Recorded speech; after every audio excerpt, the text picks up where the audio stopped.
Hello viewers and hello subscribers. You noticed here recently I've added some news stories to this channel.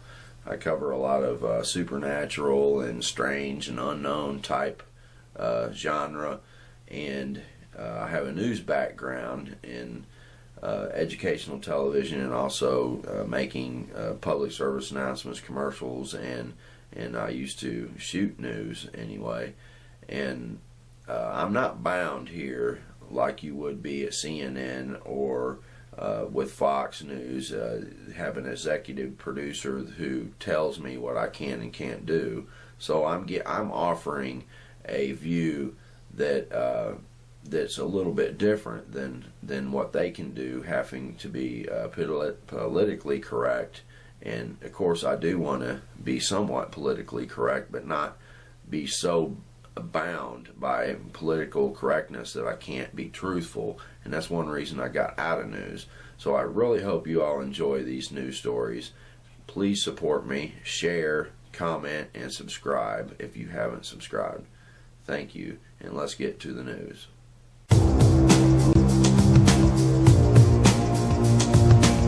I don't believe that this airplane crashed.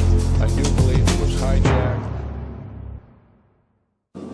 The growing belief that the missing jetliner might have been deliberately flown off course by someone with aviation experience has turned attention back to the pilots of 370. Malaysian authorities said today they are re-examining the psychological background of both pilots. Zaharia Ahmed Shah, 53, has flown more than 18,000 flight hours. He's flown with Malaysian Airlines since 1981. Co-pilot Farik Abdul Hamid is 27 years old and only recently started flying the Boeing 777. If these two men were to fly this plane to an area where they could land the plane and get away with landing the plane there and be able to cover it up, it would have to be in a Muslim extremist friendly area. In the previous video and story that I had done on this, we looked at some of the areas where people are thinking they may have went, and it was usually to the north trajectory that was up towards the Middle East. But I have recently been looking at this whole story, and there's some areas that are not in that direction that they could have maybe landed this plane at and gotten away with it.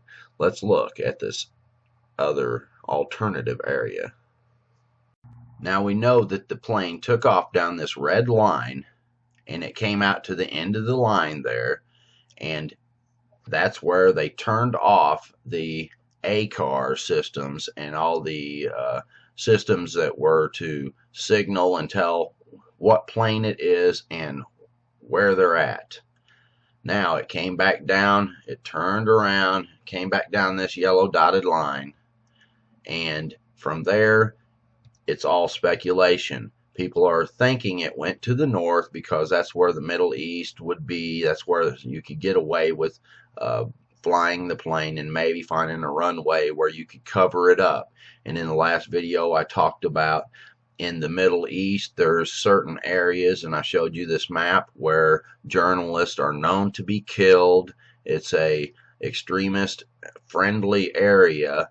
But I was looking at a map, and I was looking at a overlay to where you can see what areas of the world are a majority Muslim population. So let's look at how this plane could have came back down, not going to the north but to the south, and made a loop. And there's any number of possibilities of airports where people can land. First of all, Malaysia is split on two of these little island areas. You have the east and the west Malaysia that are on two different, basically, little continents there. And then you have islands that are all around the whole Malaysia area, and all of those areas that are around Malaysia are also Muslim controlled. They're primarily Muslim. So there's all kinds of airports. If you get on Google Earth, you can look for airports, and lots of these little islands have their own more than one airport, and there's plenty of airports all around the region. So there's multiple ways that a person could have turned and went south and made a circle or a loop, and just to throw everybody off heading west like that, and then find an airport that's already pre-planned and have something set up with the local extreme groups that are in the area. And this is a Muslim controlled area, so when we looked at that al-taqiyya principle, to where it is allowed in Islam and it's allowed and permitted in the Quran to lie to unbelievers to further the cause of Allah and Islam, it is not really that far of a stretch to think that not only the two pilots may be lying to us, and the Prime Minister of Malaysia, who is a Muslim, he could be lying to us himself. And that's why the officials from the U.S. and many other areas that are participating in helping find this plane, they are saying that the Malaysian government held back on information.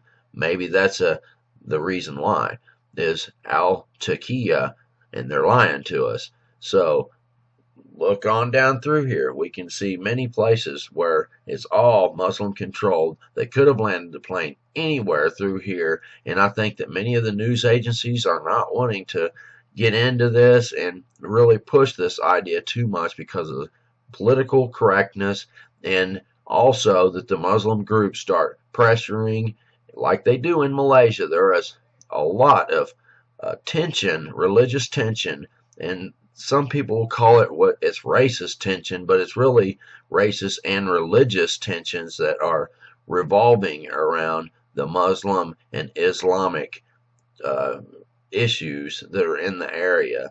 And even the Prime Minister was asked to come have Christmas dinner with a Catholic bishop in the area, and that Catholic bishop was told, or asked, they told him to take down all the crosses and there could be no praying and things like that. And then some people had said something, and later they came out and said, no, that was just a request. Certainly you could refuse that. But that was really an indicator of what kind of religious tensions there are in the area, and it's mainly becoming a more and more dominated Muslim whole area of Muslim domination and world domination. That is really what Muhammad and the Quran type religions push, is that they have to convert the infidels and have world domination by Islam and the Muslims controlling the entire globe.